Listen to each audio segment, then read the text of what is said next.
Donnie, you are out of your element. You are out of your element, Donnie.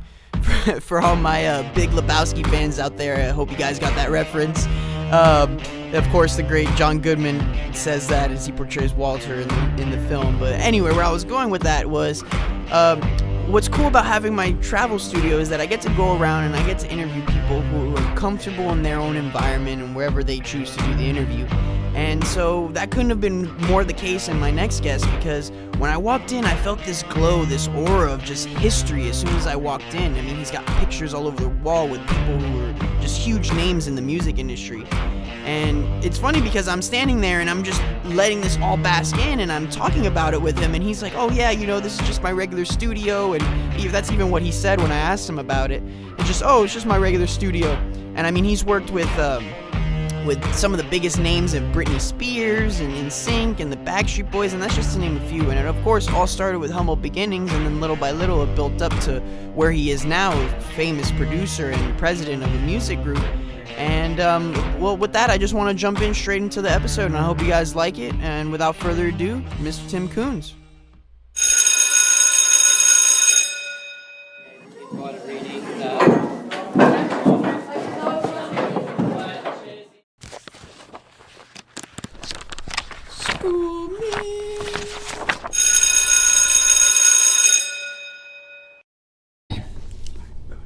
Hey. So, here today with a very special guest. Starting off bad, already almost knocked over my camera. But very special guest here today. If you don't mind, if you could please just introduce yourself. Hey, I'm Tim Coons.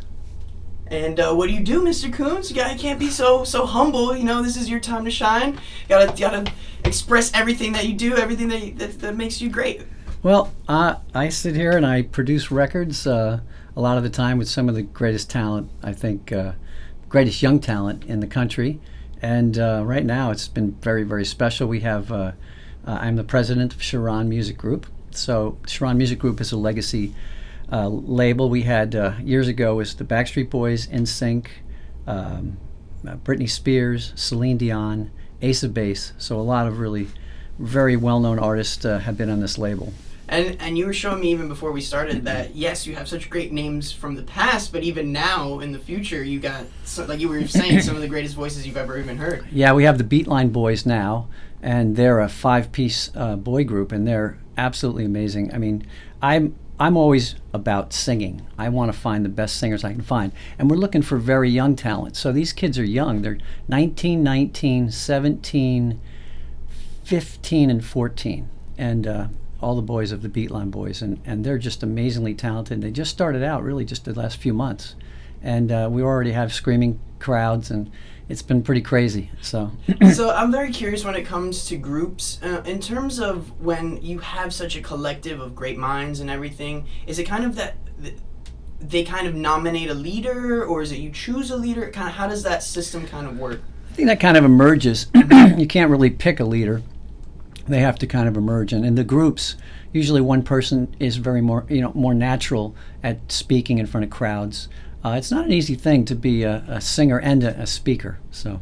And I know you know about it. If you can just kind of go into your background, kind of your music as well, and right. So kind of just how did it start? Like where did this begin? Well, I started many years ago. And pardon Tim, it's early morning, so yeah. I'm trying to clear my throat here. But I was signed to Areola Records in Germany, and I was a recording artist in the late 70s. And I had a number of singles, and I toured Germany, and really had a fun career, being a pop star over there in Europe. But I really wanted to come back to America, and I came back, and then I started doing commercial work back in the late 80s, and then really in about 1990, I got a little bug. I did some work with the Bangles in 1990, and then I started to produce the Backstreet Boys. I'm the original music producer of the Backstreet Boys in 1992, 93 with the Backstreet Boys, and it was every day in this room working with those kids and Nick Carter and the guys. So it was pretty crazy. And so when you have such like an immediate talent and a success like that, what does that kind of do to, for you and you got Grammy nominations and everything too, so kind of after that, was it kind of people were giving you calls? Were you still kind of calling people? How does that really work? Well, those years kind of went by so fast. I was so busy. I started, working with the Backstreet Boys, and then and that took a lot of time. I was like half a year, 6 months of working with them, just to get them ready and produce I did like 11 songs with them back then, and it was just every day a ton of work. I mean, it was like a blur how fast it went. And then I did some work with NSYNC. Then I did some work with Take 5, and then it just kept going. For those 10 years, from about 1992 to 2002, I barely remember what I was doing. I had the Backstreet Boys, NSYNC, Take 5, worked with some Rob Thomas, JoJo, Jesse McCartney and Dream Street, and all kinds of people in between, and they all became pretty big. So I literally was just going from one to the next. And back then nobody knew who they were, so I remember it was just coming to work every day. I mean, they were unknown. But I remember my engineer telling me one day, he goes, I don't know if there's much going on here. We're just working with this group of the Backstreet Boys and NSYNC and a guy named Rob Thomas. And, everybody that we were working with would eventually become a huge star, one of the biggest in the world. And it was, when I look back now, I laugh because he wasn't sure if any of these groups were going to do anything. And that's what I wanted to know next, is kind of, it must be a surreal moment, kind of like, well, we're just working, like you said, pounding it out, and then all of a sudden they start hitting like in 94, 95, and then your life just goes, oh my God, and then people are calling.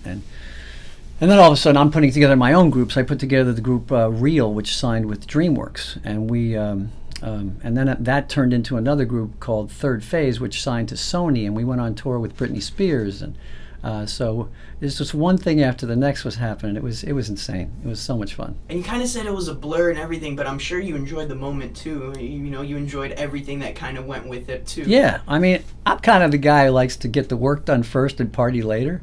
And we had so much work, I barely had time to party. So I'm really kind of looking back on my career now almost and kind of enjoying it even more. I mean, to see like the Backstreet Boys come back. I had breakfast with Howie of the Backstreet Boys a few months ago, and he was asking me questions about their own career, which I thought was incredible. I mean, because it was such a blur for all of us. I mean, Howie was asking me, like, who is this guy and who is that guy? Because they were coming in and out of our lives at the speed of light, and now, of course, the Backstreet Boys have been together for nearly 25 years. What a feat. And I'm hopefully going to go out there and I am going to party with them out in Las Vegas with the boys, Backstreet Boys. And so you took a chance with them and you brought them into your studio and you were help producing them and everything. What made you take a risk and kind of, give that helping hand? Well, in terms of the Backstreet Boys, I was hired. Lou Pearlman, who recently passed away, was this the guy had put together the Backstreet Boys and all of that,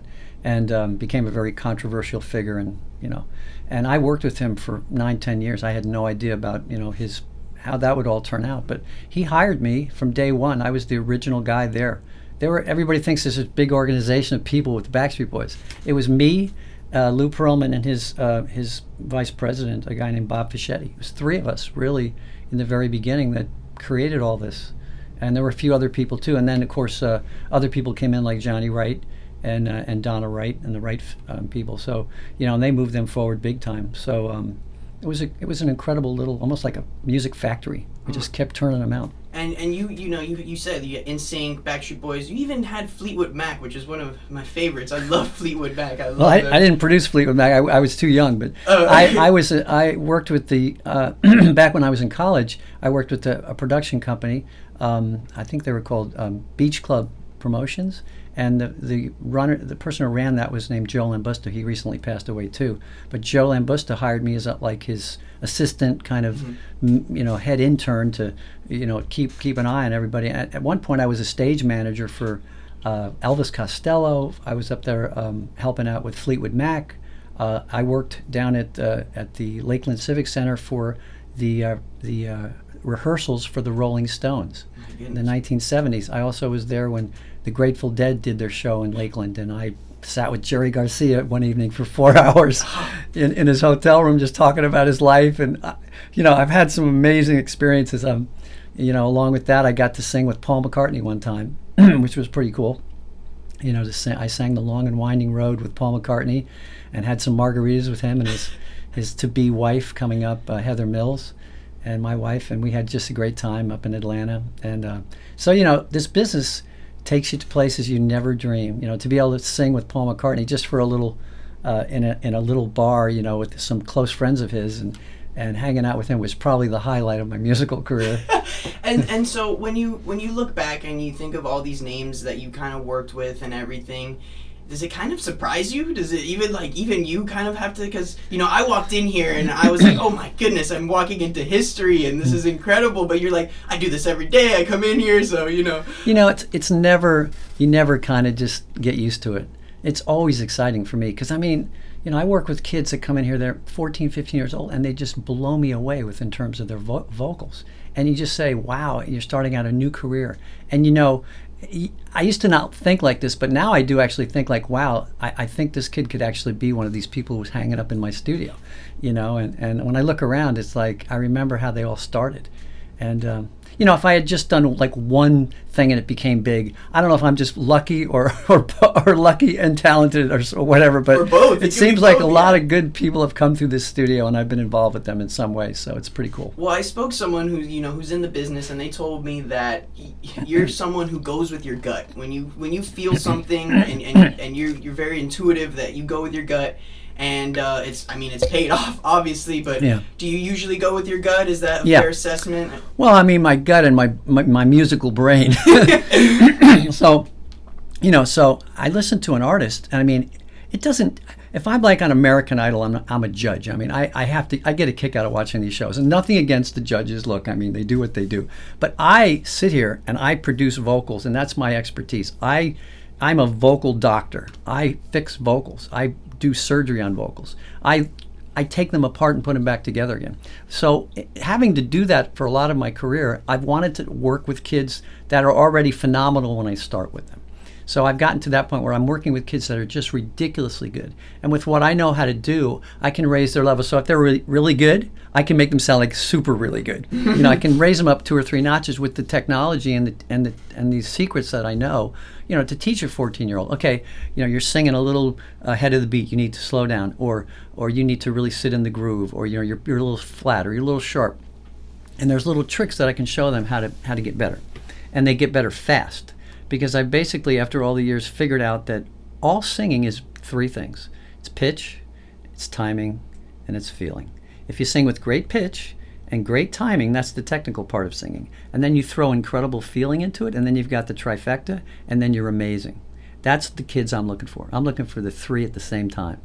And if you don't like a vocal, it's because you don't like one of those 3 things, or all 3, or 2 of the 3. It's always that. If you don't like something musical, it's always about the pitch, the timing, or the feeling. And that goes to playing instruments, too. That's funny, because I was going to ask you if you had a checklist, and you kind of already just answered that. That's what it is, a checklist. And it's amazing, because as much as I know that, I'll still be in here, and I'll be working, and I'll be listening and going, gosh, why don't I like that? Duh. It's always one of those 3 things. Maybe the guy played the drums, who was a live drummer, maybe. The groove just wasn't quite there. And when I really go scientific on the music, it's one of those 3 things. A lot of times people overlook the groove, the tempo, timing. Timing is everything in music. And if you play reggae, if you play on the beat, it sounds like crap. You better sing.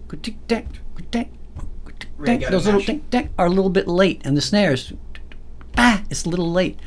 And you can measure that. You can actually see that the snare drum is like 4 milliseconds late, and that sounds great. It can be measured. It's scientific. It's mathematical. That's insane. It's so much fun for me because I know that the echo is 60,000 divided by 120, and you can figure out the tempo. So you can it's mathematical formulas all the time. So I'm assuming you really like math? I love math. So you're a math brain? Yeah, and math and music go very together. And that's what I was going to bring up, because I spoke with Ed Kaya. He's a very famous saxophonist, and he was saying the exact same thing. He fell in love with math, and then it just kind of naturally, his dad was like, "You want to be in band?" And he was like, "Sure," and it just kind of worked out. And I just find it incredible that even you just broke it down into a science really fast, and I'm lost still in your calculations. Yeah, well, it's not. I mean, I didn't really sit down and go, okay, I'm going to figure this is going to be that. I mean, eventually you just figure, you see, and it starts becoming apparent to you. But it's taken me 40 years to figure that stuff out, to understand that pop music is, the singer's got to be on the beat or a smidge ahead, like the king of pop, Michael Jackson. He didn't sit behind the groove; he sat on top of the groove, which meant he didn't hit right with the drums. He was a smidge ahead, king of pop. Then you've got Alicia Keys, who sings like 14 milliseconds behind the groove consistently, and she's like laid back. So she's on one end of the spectrum. Then you got Michael Jackson, like a little header and a little on top. Pop music in general is on top of the beat, and so I like it. I like R&B. I like the feel of R&B. It's a little bit behind the beat consistently. If you sing like that and you're young and you've got a good feel, it sounds amazing. So what does your ear notice now that maybe it didn't notice back then, or something that you've had consistent throughout? It seems to me now that kids have younger kids are so much better than they were even back when I was starting out. I don't know why that is. Maybe they can hear better, or they're using headphones. But for some reason, they can hear better now in one way, but in the other way, they have very little power. Because a lot of the kids that I discover now, they're singing in their bedrooms and they're being so quiet. So they're incredible singers, but I'll get them in my studio and they're like barely making any noise. I say, "Can you make any more noise? Can you get louder?" And they'll try. And a lot of times it's really difficult for them because they're so used to singing in their bedrooms and being so quiet. So I have to teach them that. And so you've worked with a lot of groups, and you've worked with so many. And so what is the difference now in forming groups and kind of making artists great and everything, maybe compared to your time where it was maybe a little bit more difficult because there was no social media, for example? So there's so much more now that there's just so much more to do now. Before social media, we had to rely on the regular media, and going to TV stations, radio stations. Now, I mean, you don't need any of it. You need that, of course, but you can do a lot of it obviously on social media. But there's more pressure. You're constantly having to, do a tweet or do something for your Facebook, and it's constant. It's just unrelenting. You have to be pretty dedicated to do this business now. But I start out with great true talent and love of singing. If you have that, you'll push through all that other stuff. If you're doing it for the money and the bling and all that, I don't think you're going to do very well because you're going to quit. You won't be able to get through it.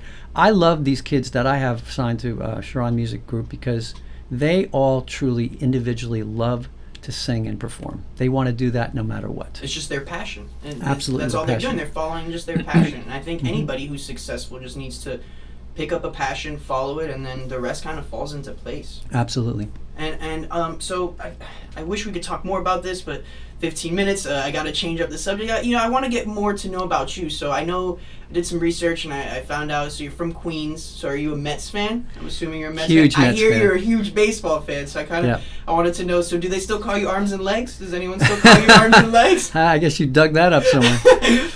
When I played at Rollins College, the coach there, Boyd Coffey, who also recently passed away, great coach. I was a walk-on as a freshman at Rollins College. I came to play baseball, but I had to make the team. And he played for the Yankees. And of course, I walked on, and I'm like 5'8.5", 5'9", and I weighed about 142, soaking wet. And all the other guys on the team were 200 pounds, 6'4", And so he looked at me, and he was a big guy, played for the Yankees, and he kind of shrugged me off. And so it kind of made me made me want to work harder. And I made the team as a freshman, and so it was pretty cool. I ended up going more for music in college than I did for baseball, but baseball was a huge passion of mine. There's a lot of similarities. I was going to ask if you can kind of link any into the music realm and your baseball background. Yeah, I mean, baseball and music, they both take a ton of work, a ton of dedication, and you got to be talented to even have a chance in either one of them. So I was talented in baseball because I could see the ball like it was like a basketball. I could hit it. And I could get on base. I didn't hit for power, but I loved to hit and run, and I was really fast. So that's was kind of fun. So my friend, he says it all the time. He says, if you could hit in baseball, they'll find a spot for you. They'll put you anywhere. As long as you can find the ball, you're good to go. Well, I think the biggest thrill in my baseball career was Well, two of them. I got a hit off of Bert Blyleven when I played for Rollins. He was a Cy Young Award winner and very famous pitcher. Wow. Got a triple off him. My goodness. At Rollins when I was playing for Rollins, and then when I think I was near 58 or 59 years old, I went back to my alumni game, and I got up and I hit a first pitch single over the first baseman to tie the game in an alumni game. So that was pretty exciting. And that's probably the last time I'll play competitive baseball in my life. So you find who's the most athletic person you've kind of grown to know throughout your career? Well, You still throw the ball around with people? I got to tell you, one of the most fun things in my whole career was getting to know Herschel Walker Oh, my and goodness. Bo Jackson and Dan Marino. We did a tour called the Go For It Roadshow, and we would carry around a ping pong table.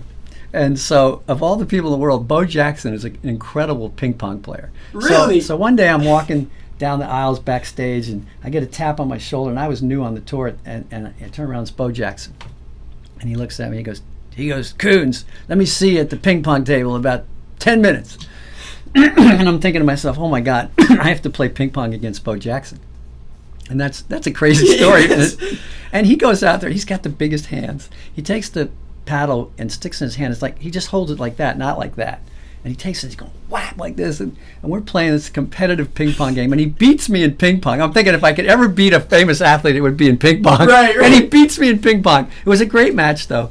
And I ended up becoming ping pong partners with Herschel Walker, who became a good friend of me and my wife's, and he was on this tour, and so it was so much fun because we would throw a football around, or we would go and do celebrity softball tours, and so it was Bo Jackson, Herschel Walker, and Dan Marino, and sometimes some other athletes would be there too. But it was a lot of Troy Aikman was there a lot, and we had some great athletes. And Bo was by far the best ping pong player? I would say Herschel Walker was pretty good too. Herschel was good too? Herschel was really good, yeah. Okay. And so it seems like you've been around everything, and you've been around all these big name talents and kind of all these egos and everything. How do you kind of, you're very cool, laid back. How did you kind of just go with the flow with all the egos? Is that something that you kind of had to deal with? Or? I think when you become pretty successful, like a lot of these guys have become, they park their egos at the door. They don't have anything to prove. Like Bo Jackson. I mean, he's one of the greatest athletes in the world. He's pretty laid back, pretty cool guy, and of course accomplished a heck of a lot. And the same with Herschel Walker and those type of people. I mean, Herschel Walker is just a great example of a great celebrity, because I remember being at shows with him and doing things, celebrity softball or even these tours. He would sit there for hours and sign autographs, and just talk to his fans and stuff. Some of the really famous athletes and superstars in the business, they don't have the time to do that. So I think some of the people I've been around with these tours have been really good professional type people. Any disaster stories? In terms of those types of Well, maybe not with them, but just in terms of anybody maybe in the industry, one where you're just like, wow, I can't believe that happened, or something that you were kind of a part of that was just like, well, I'm laughing about it now, but in the moment, that was not something I should be laughing at. In my career, I've seen, I tell the groups I'm with now, I've seen pretty much almost anything you could imagine on stage or while I'm working. I remember being at one show one time at the Orlando Arena, and I think we're the Predators. We were going to do the national anthem with a group called Third Phase, and one of the girls, or Real, the group called Real, and we were standing there. I'm standing right next to one of the girls, and all of a sudden, boom! This big loud noise. I turn, and right next to me, she falls down like someone had knocked her out or something. I'm like, what the heck? And I go, and she got hit by a football. Oh my! The guy had kicked the football. It hit the scoreboard and came back down and hit her on the side of the head and knocked her down on the ground. Pretty much almost knocked her out. So that was insane. I mean, and her dad was standing right next to her. So and then she had to perform right after. She had to perform, yeah.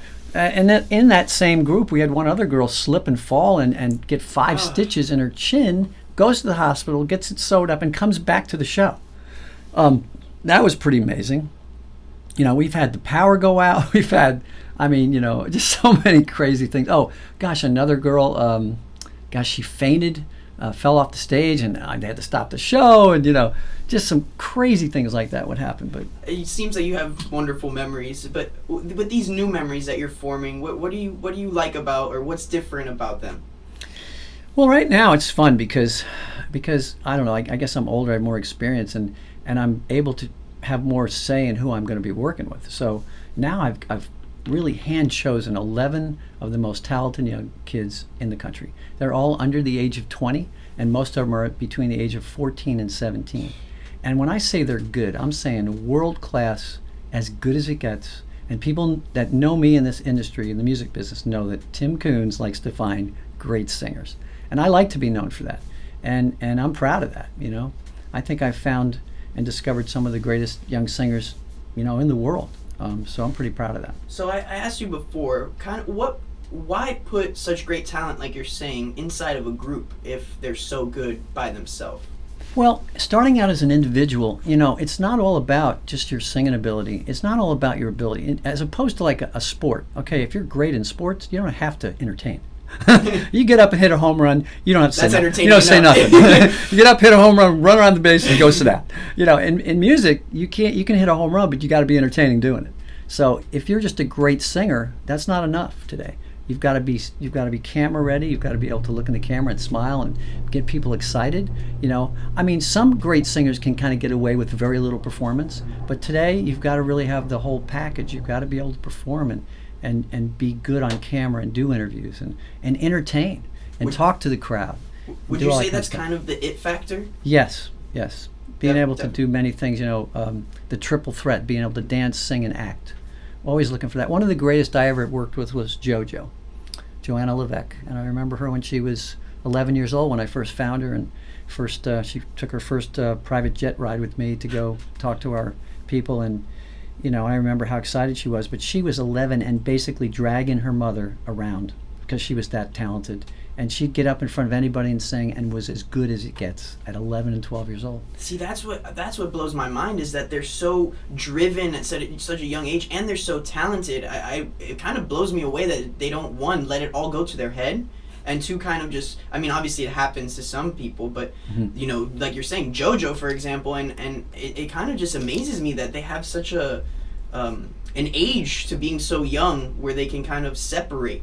You know, okay, yes, I am good, but I can get better. And kind of, how do you work with that? That's kind of what I was kind of getting to. You know, all the young artists that I work with, we try to do a little media training and talk about that kind of stuff. Because, you know, at least I want to plant the seeds in their heads now to say, okay, if I become famous, how am I going to act? Am I going to be this crazy person that's, you know, going to go crazy or whatever? But I want them to, you know, remain the same. I like them as I found them originally, so there's no reason for them to change or get a big head about this. It's really ultimately a job, and at some point it becomes like a job. I mean, because you're getting up early, having to do TV shows. You know, you work at a TV station. You know, a lot of these kids got to get there at, you know, before 8 o'clock, and most kids don't wake up till 10. So trying to get them up, and then they have to sing late. So the music business has become a very early and a very late business. That's why I have bags under my eyes half the time. So the groups are going out to do TV shows and interviews in the morning, and then having to do late night shows. So it's tough. It's not easy. It becomes a job. And when it becomes a job, sometimes those pressures can get to them. Even though you're famous and making money and having all this cool stuff, you know, it's like, okay, well, now I got to do all this, you know. So that's why I have to give a lot of credit to like groups like the Backstreet Boys. You know, for almost 25 years now, they've been, it's not easy. Everybody thinks it's glamorous and all that. Of course it is. There's times when it's glamorous. But a lot of times you're stuck in a metal tube, either a bus or a plane or a car. They're basically metal containers that you have to travel in. Now, some of those metal containers are nicer than the others. and it is fun. There's a lot of bling, and you get to eat a lot of great food and do a lot of cool things. But again, there's times when you're just like, okay, it's an 8-hour trip here. I got to go to, you know, I got to go to the Philippines today, or I have to go to Europe, and I have to be back by Friday. Back in America, or I have to go to, you know, Washington D.C. and then I have to go to L.A. in the same day. You know, it might be a private jet, but you're still just on a jet flying for like the whole day. It's exhausting sometimes. And you're doing all these things. How do you find time? You said you're married. How do you find time to kind of just, you know, chill, relax? I have a good situation because my whole complex is here in Winter Park, and I get to, you know, enjoy being home most of the time. But even before that, I mean, was crazy. Yeah, exactly. I mean, we were constantly traveling, you know, doing tours and all over the country, and we would have to get, you know, babysitters for our kids, and you know, it's a bit of a compromise to do what you love and try to still have a family life. But it's not been easy, but I've been married 34 years, so it's Doing worked out pretty right. good. Doing something right. And so why is it kind of a natural progression for a musician to go to producing, to helping out? Why is that the natural progression? Well, for me, the science and technology behind making music was always something I loved. I mean, I started out recording in 1964 with a Sony reel-to-reel little tape deck about this big. And, at that time it was so unbelievable to be able to push some buttons and hear anything, because there was no consumer recording devices back in 1964. I was away at boys camp, and we had no communication with my father, so he bought me a little recorder, and I remember it had a little microphone, and we would record these tapes and we would mail them from New Hampshire to New York. So my dad would get I would send him these little tapes. Oh, we were using the canoe today, we were cutting down trees, at boys camp, and my brother would talk on the thing, and we'd send him. I thought, this is the coolest thing ever. And then I started to play a little guitar, and I started recording myself, and that's when I got the bug.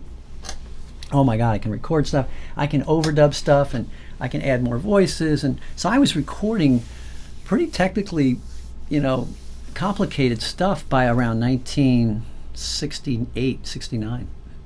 So you were an early adopter. Yeah, well, I'm old, so I just go back that far. But I watched it go from tape to to CDs to digital recording, to tapeless recording to Pro Tools and Cakewalk and all these crazy programs I've learned over the years. And now it's basically Pro Tools and Logic, right, and whatever else you want to try to use. GarageBand. A lot of kids come in here with the greatest little songs I've ever heard on GarageBand, which is amazing.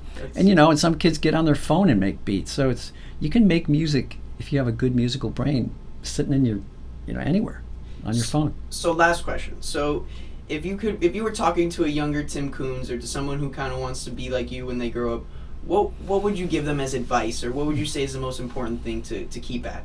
Number one, don't get in this business if you don't have a passion for it. If you don't absolutely have to do it, if you're not driven to sing and perform in front of people, if you're a performer, don't get in this business. You'll be eaten up and you won't be successful, because if you don't have the passion, you'll never be successful. On top of that, you better have some talent and be able to, if you got to start with some good talent, some God-given natural talent. If you're trying to become something, it's very difficult to find somebody that's kind of okay and make them a superstar. I think a lot of the kids, most of the kids that became really big with me had just an innate natural ability to sing and perform. So don't kid yourself. There's a lot of great competition out there, and if you're trying to compete against someone and just because you want to do it, there's a difference between wanting to do it and having a passion for it and being good and wanting to do it. It's better to be good than just want to do it. I hear all the time, I want to follow my dream. Of course, everybody wants to follow their dream. So if you're a baseball player and you can't hit or run or catch, and it's your dream, it's going to be a really hard dream. So that's what I'm saying. Same thing in music. If you can't really sing on pitch or have good timing or sing with feeling, if you can't do any of those three things, do something else. Do it as a hobby. You'll be do it as a hobby. And I would never say don't do it, but don't do it as something that you're going to be professional at, because it's hard enough if you're good. Mm-hmm. It really is. Well, thank you so much, Tim. I really appreciate you again taking time out of your busy schedule, and go Marlins. Thanks. Marlins?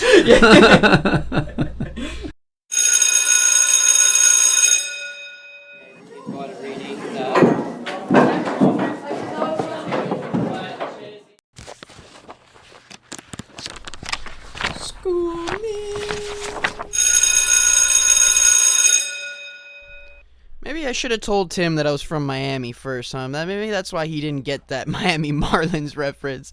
But anyway, I also learned that you probably shouldn't do a interview early in the morning when people still have their morning allergies. I know Tim was having it rough with clearing his throat, but it was fine, and it all came out great anyway. And I just thought it was really cool that Tim was the second person I've talked to who's very successful in the music industry, who told me that music minds and math just kind of mesh, that they go hand in hand.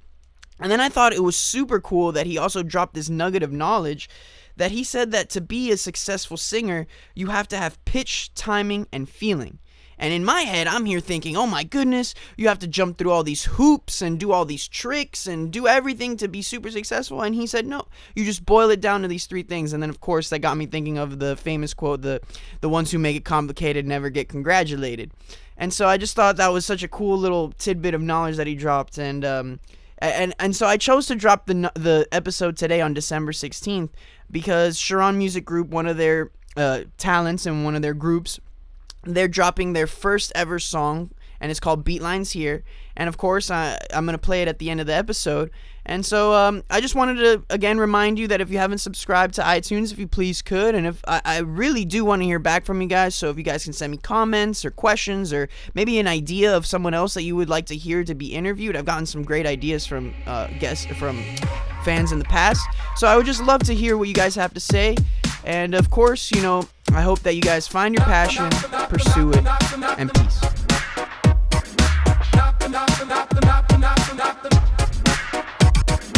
I don't mean no harm, just fun,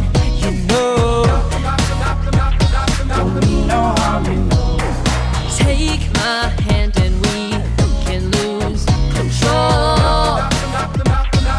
We can lose control. You told me that you were hanging with your friends.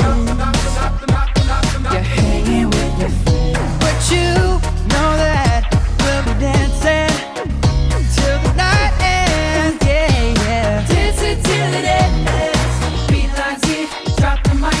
Follow us into the spotlight. She don't care what we're doing tonight. Baby, yeah. Beat lines here, drop the mic. Follow us into the spotlight. She don't care what we're doing tonight.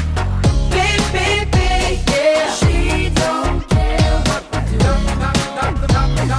Beat lines here, drop the mic. And she leans over to me and says, whoa. And she says, let's roll.